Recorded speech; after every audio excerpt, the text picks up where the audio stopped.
நானும் என்னுடைய வயிற்றில் இருக்கிற ஈசாக்கும் பால்கனியில நடந்துட்டு என்ன பண்றோம், ஏசப்பாவை பத்தி பாட்டு பாடி ப்ரேயர் பண்ணிட்டு வேதத்தை குறிச்சு தியானித்து நான் சொல்லி கொடுத்துட்டு இருக்கேன்.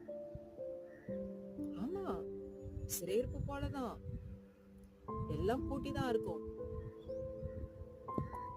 நம்மளால வெளியில வர முடியாது, யாரையும் பார்க்க முடியாது, நம்மள பார்க்கணும்னு பெத்தவங்களை நினைச்சாலும் முடியாது, அவ்வளவு ஒஸ்ட் ஆனா கர்த்தர் மட்டும் பார்த்தாரே, கர்த்தர் மட்டும் நம்மள இடத்துல வருவதை யாருனாலும் தடை பண்ண முடியவில்லை, தெரியுமா?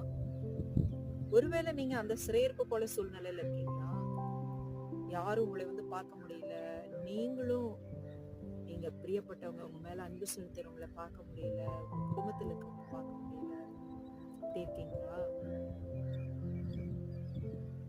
ஆனா கர்த்தர் மட்டும் உங்களிடத்துல வந்து உங்களை பார்ப்பதையும்